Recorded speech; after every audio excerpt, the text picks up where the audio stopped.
Ce son est pour ceux qui recherchent Dieu. Lorsque tu transpires la douleur, la TLS clame.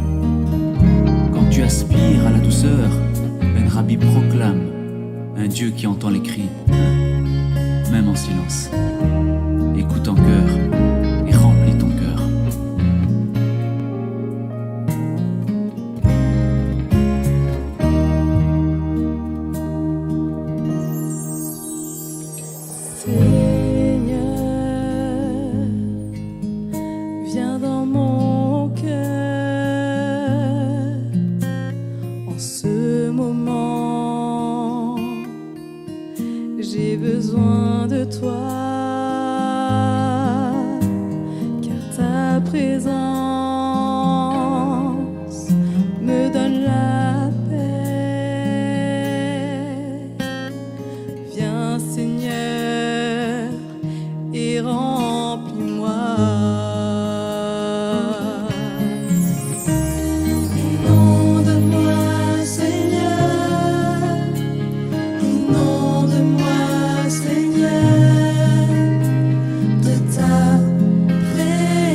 On vous invite à se mettre debout.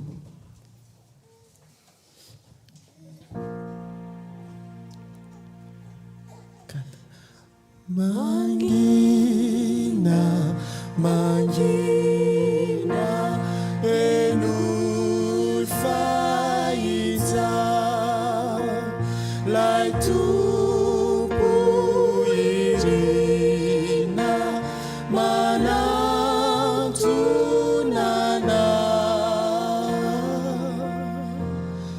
enul fa manduna, ampuna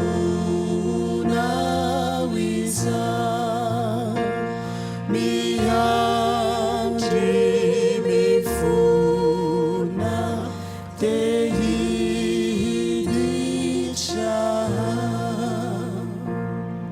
Vavakasika. Tompo malalo, tsapanay tokoa amin'izao fotoan'izao fa mandondona ao am-ponay ianao. maro anefa ny zavatra mety misakana anao tsy hiditra ao am-ponay amin'ity sabata maraina ity ka mangataka aminao izay mba hoesorinao izany fa fao sy diovy ny fahotanay satria ireo no hevitra mampisaraka anay aminao rehefa izany dia mangataka anao izay mba hitoetra eto amin'ity toerana izay natokanay hiderana sy hankalazana ny anaranao ity miaraha aminay eto ianao mio anay ny fanahy masinao dia momba anay amin'ity sabata ity fatonoanay izany vavaka izany noho ny amin'ny anaranao Jesosy irery any amen.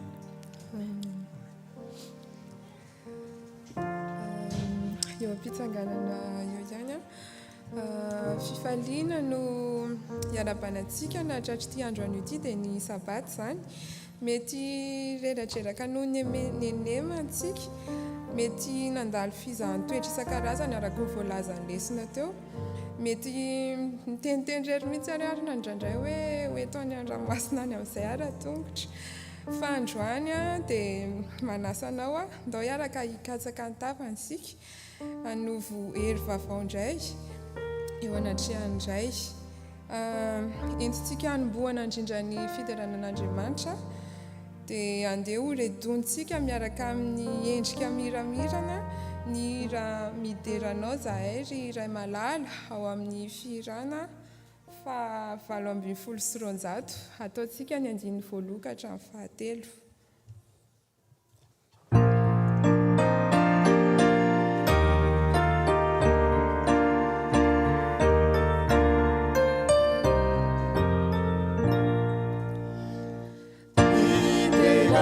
Zahay iray malala fatratr'izao andro solehibe dia ny sabatanao zay fifaliana ka dia nasaotra no atolotra egany Jesosy itoy atrarizao fideranizao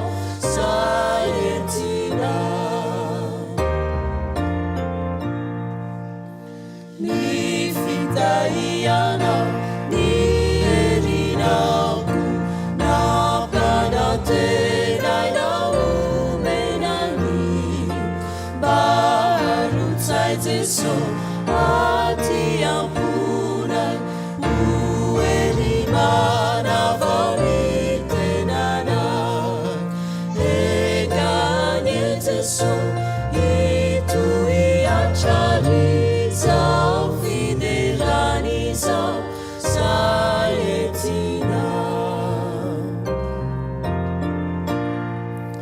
saitati avina Jesu ni tuerana ya wamina ni asiza yata aukla Jesu uwe wabani fitariana eganye Jesu itu iachari zao fidelani zao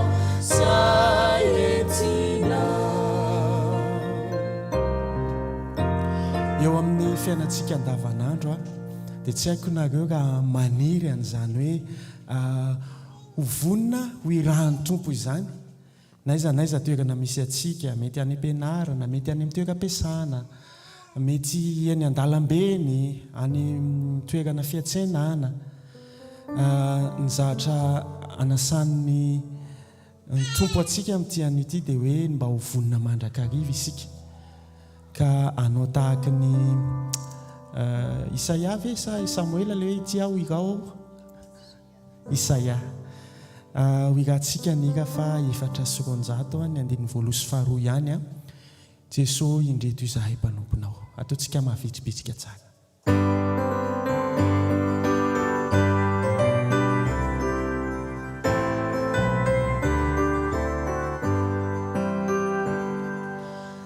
So indreto izahay mpanomponao avy ankalaza sy anatanao izao raha sonao ny saotry izay aterina ianio ka ny vavaka lembavaly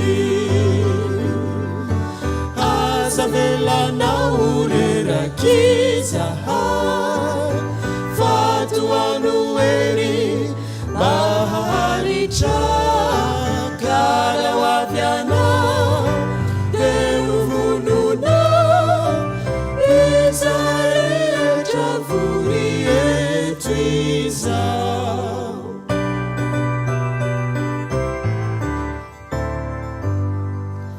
rifanaio midina haza elare ny fiasanao mangina zava-dehibe zao no zavatra irina amasinonao e ny fiainanay mahoanao o ampaherezo isan'androne ka tatanonao re mba ho todiso ao andanitra eo sambatra fadovanovizay maharitra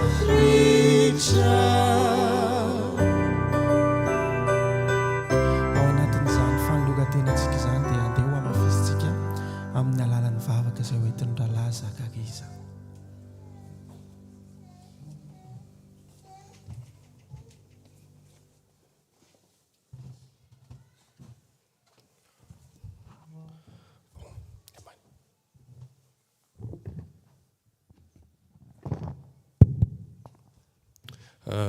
Tonga eo amin'ny fotoana ny vavaka mandohalika isika manasa antsika andohalika na koa mitsangana zay position mety amintsika.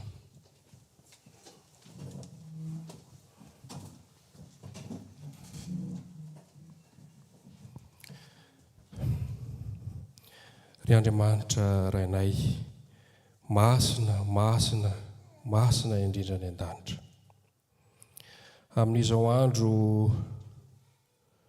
fatsiarovana ny famoronana izao izahay dia manondrika ny lohanay eo analohan'ny seza fiandriananao. Ray malalo, ianao tokoa dia Andriamanitra mahery mahagaga ny asa vitanao nahary ny lanitra sy ny tany. Ka amin'ity sabata ity izahay dia manolotra ho anao ny fiderana, ny vavaka. Raisy ireo izany voninahitra lehibe izay moenay anao izany. Ray malalo, amin'ity sabata ity ihany koa izahay dia maro aminay no manana adi-pisaorana maro samihafa. Ao ny nahazo fahasoavana, ao ny nositranina, ao ny natrehanao ny fiainana andritry ny nenemana iny. Isaoranay ianao satria ianao tokoa raha eo dia be fitiavana ka eo akaikinay hatrany eo amin'ity fiainana andalovanay eto an-tany ity. Ray malalo, amin'ity sabata ity ihany koa izahay dia mba tsy aro meloka noho ny tsy fahamendrehanay, meloka noho ny fahotanay. Raha tokony izy dia izahay no ombohina izahay rehetra eto, kanefa noho ny fitiavanao dia notoloranao ny zanakao lahy tokana ty Jesosy Kristy izany isolo toerana anay. Ka amin'ity sabata ity izahay dia mangataka aminao mba ho diovinao amin'ny alalan'ilay rano zanak'ondry dia zanakao izany. Amin'ity sabata ity ihany koa izahay dia maro aminay reto no manana faniriana maro samihafa. Ao anatin'izany ny faniriana nio sitranonao. Misy aminay ny mety marary, misy aminay ihany koa no manana olana maro samihafa, ianao no mahafantatra izany ao am-ponay iray ao. Ianao aneny ho an'ny mety vahaolana. Misy aminay ihany koa no manana fikasana maro samihafa. Ianao ihany koa no anatanteraka izany araka ny sitraponao iray ao. Ray malalo, tsy adinony ihany koa ny mangataka vavaka ho an'ity fiangonanao ity. Fantatrao ny fikasana. Ny renay iray eo dia ianao no ho kapiteny ity fiangonanay ity. Ka naizanaiza le anay dia mino izahay fa tsy hanary anay irery ianao, fa hiaraka aminay hatrany. Ray malalo, mbola maro ny zavatra rehetra izay tianay angatahana. Nisan'izany ihany koa ny fitondranam-bavaka nareo izany amin'ny fialan-tsasatra. Ianao ray eo no hitsidika an'izy ireny. Maro ihany koa ireo mbola ho andeha. Ianao ihany koa ny hita an'izy ireny ho tsara mandroso tsara miverana. Dia mangataka aminao izahay ny janona eto aminay eto, hiaraka aminay mandritra ity sabata ity, anaran'i Jesosy Kristy no angatahana izany vavaka izany. Amen.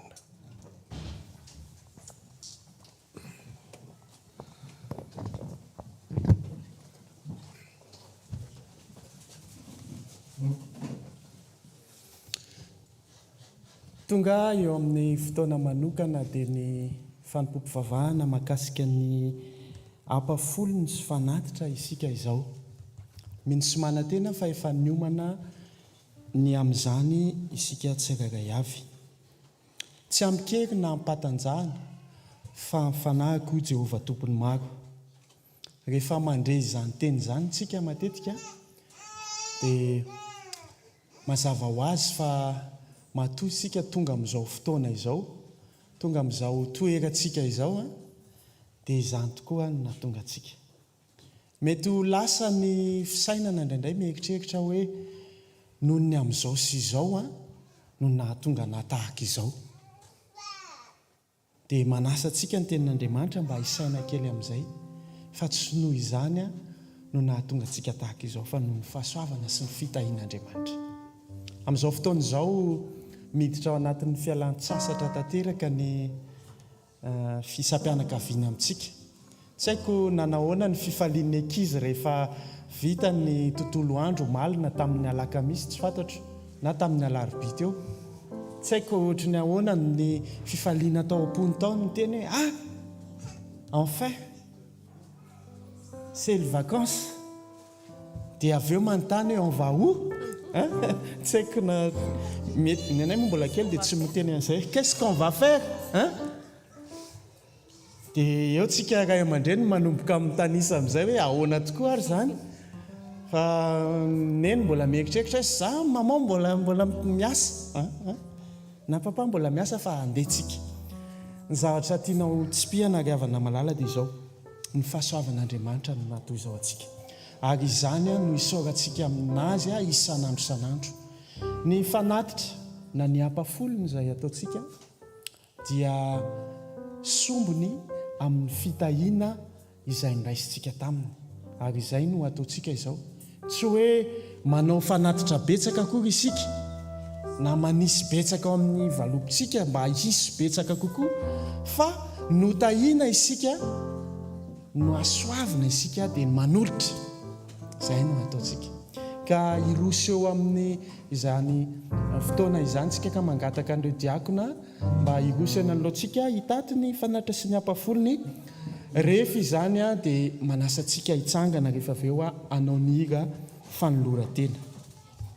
Mangataka ny feon-java-maneno izany mba handravaka ny fotoana, ka ao anatin'izany no hitantarantsika ny fanatitra sy ny ampafolony.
atolotroanao ny tenako iraiko fa ianao no loharantsoa.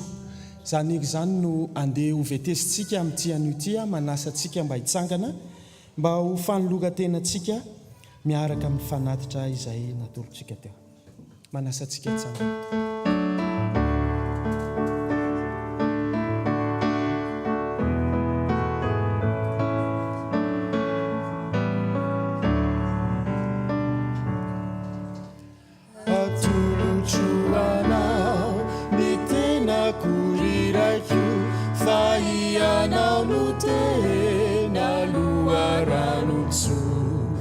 Izao tontolo izao manintona ny saiko hiataka aminao o babony tokoa.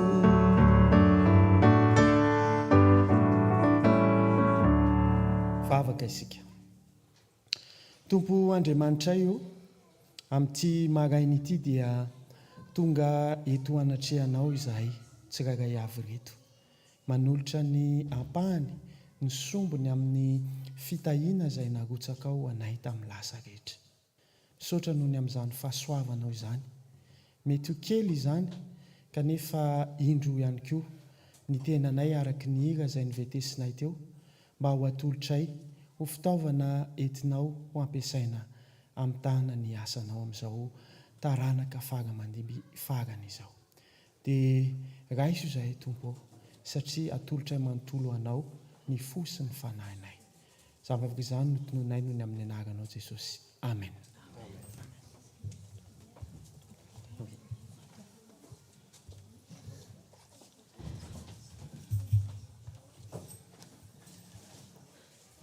Maintenant, nous arrivons au moment de l'histoire pour les enfants. J'entends encore des enfants dehors et j'invite quelqu'un pour venir les chercher.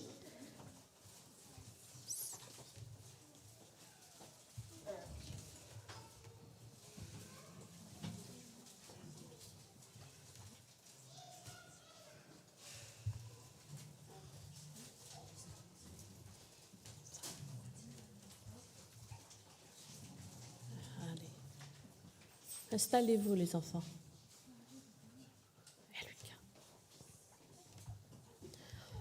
Vous êtes en vacances maintenant et comme vous, une petite fille qui s'appelle Alice est aussi en vacances.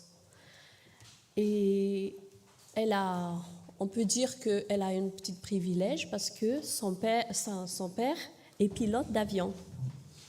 Donc elle profite. Elle a le droit d'aller voyager et elle profite bien de cette opportunité-là. Et un jour, dans l'avion, il y avait une turbulence. Vous savez ce que c'est une turbulence? Une turbulence, c'est comme si l'avion bouge. C'est comme si dans un ascenseur qui tremble. Donc tout le monde dans l'avion avait très peur. Les hôtesses, tout le monde, il y avait de l'effervescence dans l'avion. Et les hôtesses ont dit, attachez bien vos ceintures, ne bougez pas. Ouais. Quand on dit ne bougez pas, restez à votre place, il y en a qui bougent encore, il y en a qui se lèvent. Et il y en a qui sont vraiment dans la terreur que c'est peut-être leur dernier voyage, ils vont peut-être mourir. Et pendant ce temps, il y a une petite fille qui écoute la musique avec son écouteur, qui est très calme, qui ne s'inquiète pas. À tel point, une dame à côté lui dit, mais toi, mais tu es très calme, t'as pas peur de mourir, toi? Regarde, tout le monde s'inquiète. Puis elle a dit, mais non. Qu'est-ce qu'elle a dit? Je connais le pilote. C'est mon papa, le pilote. Je sais qu'il sait contrôler cet avion. Je m'arrête là. En fait, dans notre vie, que ce soit pour les enfants que pour les grands, on passe souvent dans des zones de turbulence. Il y a des choses qu'on n'arrive pas à contrôler, il y a des choses qu'on n'arrive pas à expliquer. Mais si on connaît celui qui tient le contrôle, si on a confiance en notre papa, on n'a pas peur, même si tout le monde s'inquiète. Voilà l'histoire que j'ai réservée pour vous. Je m'excuse parce que je n'ai pas vraiment eu le temps de le préparer. Donc c'était un peu à l'improviste, mais je pense que vous avez pu tirer une leçon. Et comment fait-on alors pour avoir confiance en Dieu, pour être tranquille dans la journée? Là, c'est les vacances, hein, c'est le moment de prendre des bonnes habitudes, de reprendre les bonnes habitudes. Dès que vous vous réveillez, mes chers enfants, confiez la journée à celui qui sait contrôler. D'accord? Dès que vous vous réveillez, vous ne dites même pas bonjour à papa et maman. D'abord, adressez-vous à Dieu. Priez, confiez cette journée parce que vous ne savez pas les turbulences qui vont passer dans cette journée. Mais si vous confiez dès le matin votre journée à Jésus, à Dieu, la journée va très bien se passer. Le voyage va très bien se passer. Je vous souhaite un très bon sabbat et bonne semaine aussi après.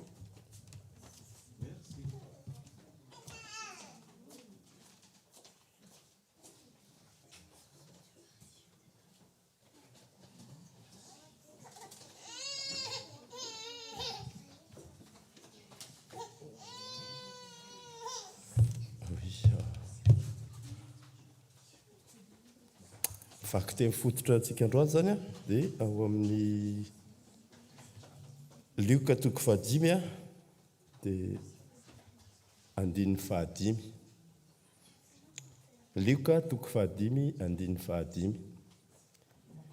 Vakitsika amin'ny anaran'i Jesosy. Fa Simona namaly ka nanao hoe tompoko mandritry ny alina aho no efa nikelezana iaina nefa tsy nahazo na inona na inona. Kanefa noho ny teninao dia ho alatsaka ihany ny arato. Amen.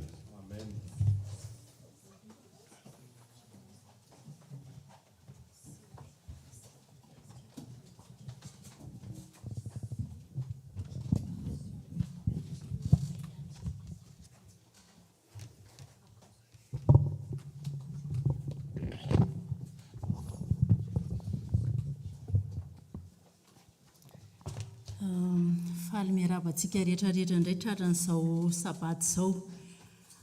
Faly hitondra ny tenin'Andriamanitra. Faharoa izay androany toy ny izarany tenin'Andriamanitra eto amin'ny fiangonana Masetel dia fifaliana ho anahy ny izaran'izany amintsika. Lohateny toriteny etoko androany dia hoe nefa noho ny teninao. Tantara efa fantatsika izy ity fa famerenana kely ihany. Hiezaka tsika hisintona lesona indray sy fampaherezana avy amin'izany toriteny izany. Andeha antsika hieritreritra toe-javatra kely anankiray. Misy olona matianina anankiray, ohatra hoe raintsika hoe fikarakarana fiara ohatra. Dia nisy olona nitondra fiara tao aminy no amboarina. Rehefa nijereny teo ilay fiara, tsy hitany mihitsy hoe inona ny simba amin'ilay fiara. Zany mekanisien izany efa tena olona efa matianina, efa mampolo taona maro nanaovana an'ilay asa. Dia misy olona avy any tsy mahalala ninina mombana fiara mihitsy izy. Dia manatona eo izy hoe ataovy ohatr'izao io fiara io. Ilay torohevitra omeny amin'io zavatra mifanohitra tanteraka amin'ny fomba fampiasana fiara, izy ary tsy mahalala ninina momba ny fiara.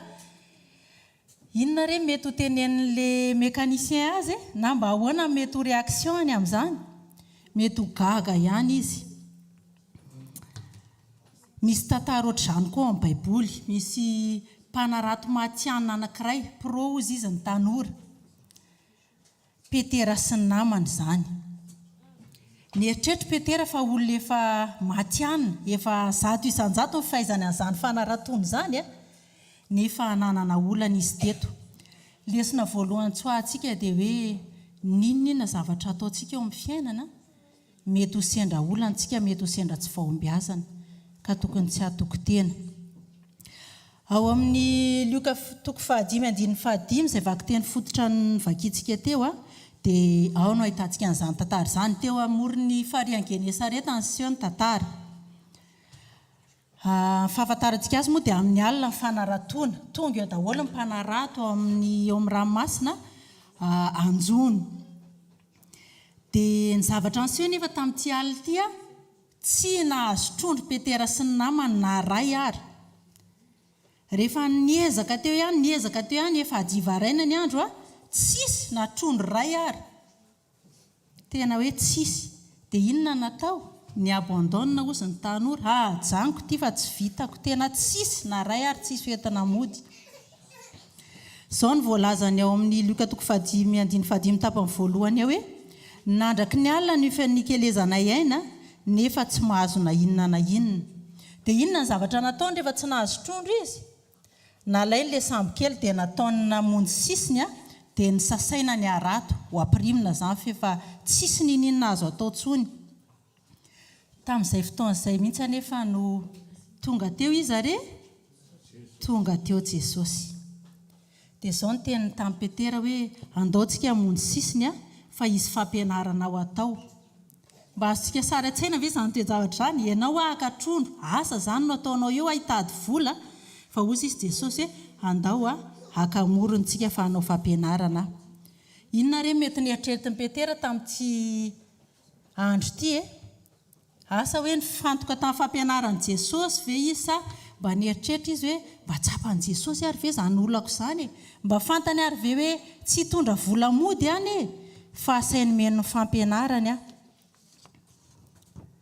ny zava-nisy nefa dia nahazo valin'ny fanontaniana tao an-tsainy Petera rehefa avy nien'ny fampianaran'i Jesosy ohatra ny teny tamin'ny Petera tamin'ity indray andro ity hoe Petera katsao aloha ny fanjakan'Andriamanitra sy ny fahamarinany dia anampy anao zany rehetrarehetra zany omeko anao raha izay sakafo amin'ny fianakavianao tsy ampy ataoko aminao zany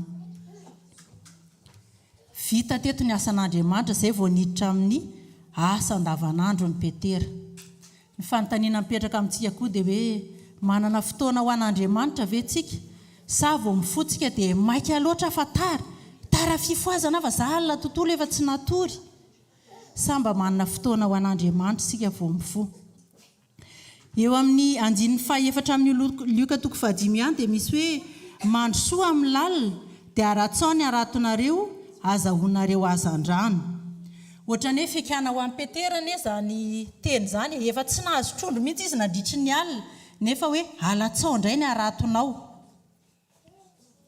sahiran-tsaina ihany Petera amin'ny sain'ny Petera anankiray nieritreritra izy hoe Jesosy anie fantatry ny olona fa mpandrafitra jerentsika ny ao amin'ny Marka 9:7 hoe Marka 9:7 hoe tsy ilay mpandrafitra zanaky Maria ary rahalahin'i Jakoba sy Josesy sy Jodasy Simona ve le ty ary tsy aty amintsika ve ny anabaviny fantatry ny olona rehetra fa mpandrafitra Jesosy ohatra ny manontany ny olona izay nen'ny fampianaran'i Jesosy fa taizako ary naizan'ito Jesosy hita an'izany teolojia zany nefa izy toa mampianatra be ery dia ohatr'izay koa ny tenin'ny Petera teto hoe fa mba taizako ary ny anaran'i Jesosy nanarato Jesosy anie tsy mpanarato mpandrafitra izy nefa dia tonga teo izy hanampy an'i Petera izay ny sain'i Petera anankiray fa ny tao an-tsainy anankiray koa dia nieritreritra izy hoe Jesosy anie mpanao fahagagana mety na mpandrafitra ara ny asany mety mahay fahagagana ihany koa izy misy fianakavian'i Petera efa nisitranin'i Jesosy izy are zay rafozam-bavin'i Petera efa fantatry Petera zany fa olona mahay fahagagana ty Jesosy ty dia tafalatsaka teo anelanelan'izay eritreritra roa zay Petera hoe Jesosy mpandrafitra fa Jesosy koa nefa mahay fahagagana ary eo amin'ny 5 dia niteny Jesosy hoe teny Petera hoe kanefa noho ny teninao dia alatsako ihany ny arato izay teny hoe kanefa io le kiany teny hoe kanefa io mampalaza nyity toko sy andininy ity kanefa noho ny teninao dia alatsako ihany ny arato ny zava-nisy zany teto efa tsy nahazo trondro nandritry ny alina Petera ny olona amin'io fa vory teo nisy ny hain'ny fampianaran'i Jesosy ny sasany mety hoe niandro trondro hovidiana feno olona teo amin'ny morontsiraka dia nefa izao Petera sain'i Jesosy miverina manarato indray ry havana malala tsy dokotera Jesosy nefa mahay manasitrana izy tsy teolojiana Jesosy nefa nahagaga olona maro ny fampianarana nataony ary eto amin'ity tantara ity dia tsy mpanarato Jesosy nefa voafehany toe-javatra azo antoka ny toe-javatra rehetra rehefa miaraka amin'i Jesosy manainga antsika mba hamaky araka amiko amin'ity Deutéronome toko 7:20 ny andininy voalohany ka hatramin'ny fahaenity toko sy andininy somary lavalava nefa misy teny fampanantenana mahafinaritra be ao amin'izany tenin'Andriamanitra izany.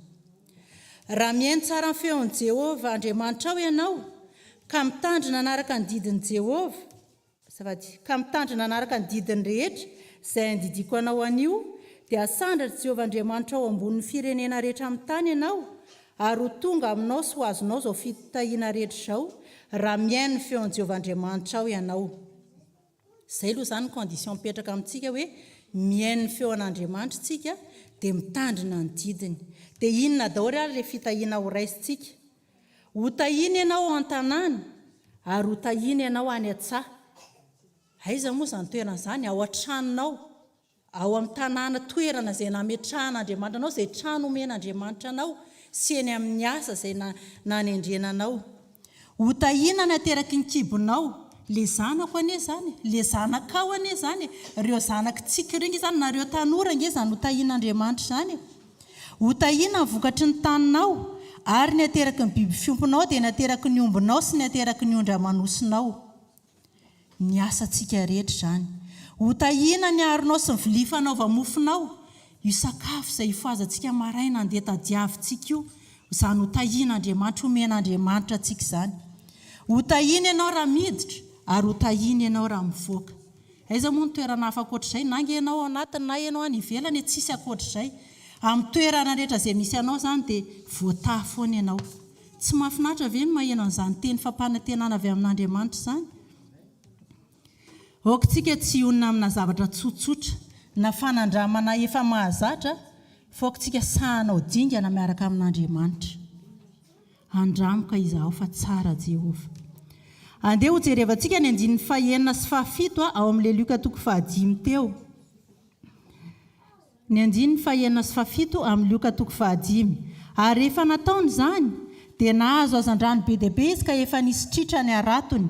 Ary izy nanatsika ny namany izay teo amin'ny sambo kely hafa mba ho avy hanampy azy, dia avy ireny ary nofenony ny sambo kely roa ka efa saika niletika. Eto ditantsika fa tsy zaka ny fitahiana, ny oatra noho izay nandrasa petena ny fitahiana tonga taminy. Araka ny voalaza amin'ny Korintianina 1:2-7 hoe izay mbola tsy hita amin'ny maso sy reny sofina izany ny zavatra niainan'i Petera teto. Tritra ny fahombiazana ny arato ary saika niletiky ny fitahiana ny sambo kely nentin'i Petera. Ny aiky sy mibaboka teo anatrehan'i Jesosy Petera fa tsy mpanarato maty-anina izy fa voafetra ihany izy. Ary izao ny teniny eo amin'ny andininy 9 amin'ny Luka toko 5 hoe ary rehefa hitan'i Simona Petera izany dia niankohaka tamin'ny tongotry Jesosy izy ka nanao hoe tompoko, miala amiko fa olomeloka aho. Avant, il se prenait pour un pêcheur professionnel et maintenant, il reconnaît qu'il est un pêcheur professionnel. Tsy mpanjony maty-anina izy fa mpanota maty-anina. Ary miaiky an'izany teo anatrehan'i Jesosy izy. Na zany ary nefa nahafoy azy ve Jesosy? Tsy nahafoy azy Jesosy. Fa nitarika azy ao amin'ny asa tsaratsara kokoa dia ho amin'ny fanaratoana masina. Jerentsika ao Matthieu toko 7:20 ny andininy 8 sy 20. Matthieu toko 7:20 ny andininy 8 sy 20 hoe koa mandeha any ianareo dia ataovy mpianatra amin'ny firenena rehetra, manao batisa azy ao amin'ny anaran'ny Ray sy ny Zanaka ary ny Fanahy Masina, sady mampianatra azy hitandrina izay rehetra nandidiko anareo, ary indro izao momba anareo mandrakariva ambara-pahatonga ny fahataperan'izao tontolo izao. Manaraha hoy Jesosy fa ataoko mpanarahantolony anareo amin'ny Marka toko 1:7. Andramika izaho fa tsara Jehovah.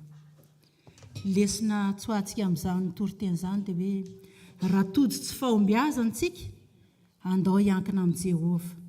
Ary raha mahombontsika, andao hanaraka amin'ny Jehovah. Andramika izaho fa tsara Jehovah. Aoka ho fikirintsika izany lesona izany hoe ninona tsy fahombiazako tsy hafoy anao Andriamanitra. Ninona fahombiazako vao maika hifikitra bebe kokoa aminao. Amen.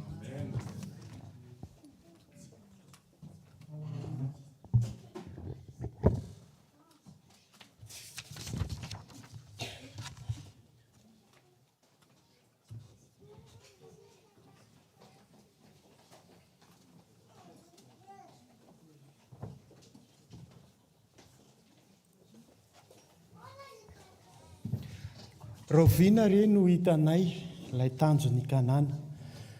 Zany zany no mino ary mino koa ho antsika fa vetsovetsom-potsika izany.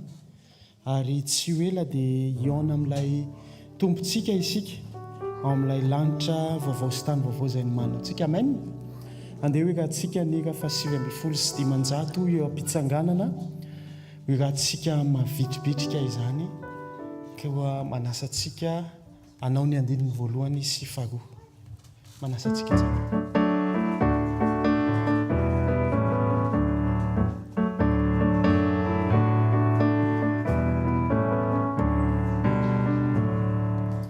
Raoviana re no hitanay ilay tanjony kanana, ny farany idianay ary ny fitsapana.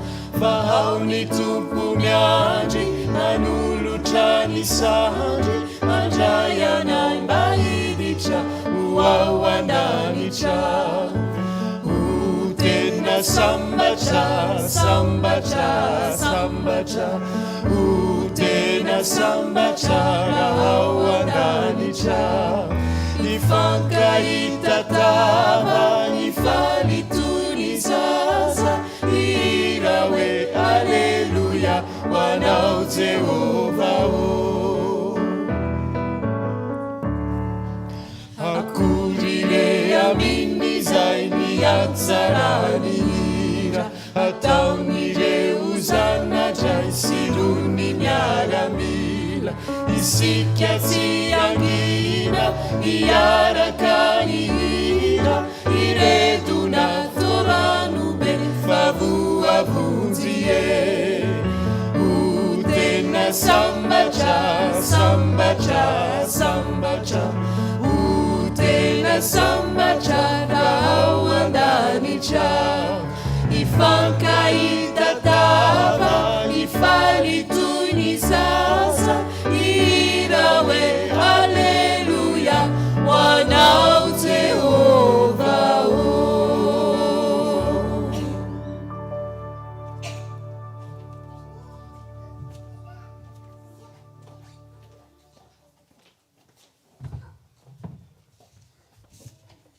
Iaraka ivavaka isika.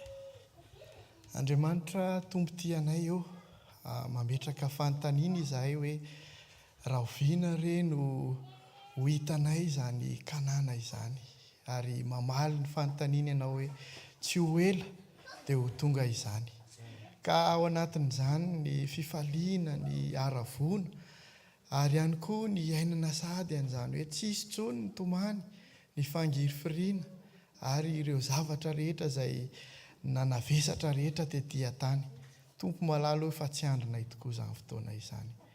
Ary mametraka ny fiainanay iray manontolo eo aminao izahay, mametraka ny ara-panahinay sy ny eo amin'ny asanay sy ny eo amin'ny fiainanay rehetrarehetra ho eo aminao, mba ho tantaninao ary ho vimbinao. Marina tokoa ny toriteny izay noraisinay teo, ny amin'ny tsy salasalana intsony amin'ny fanatonana anao, dia ny fametrahana ny aratonay mba aroso hoe ny anoloana. Tompo, mino anao amin'ny fonay manontolo izahay ary mametraka ny fiainana iray manontolo eo aminao. Amin'ity sabata ity ihany koa Tompo dia mivavaka ho an'ny fiangonanao izahay. Ianao no aoka hitany tsirairay avy isa-tokantrano, isam-batan'olona amin'izao sabata izao. Aoka ny fanahinao sy ny fanambinanao ary ny fahasoavanao mba hirotsaka amin'izany tokantrano tsirairay avy eto amin'ny fiangonana izany.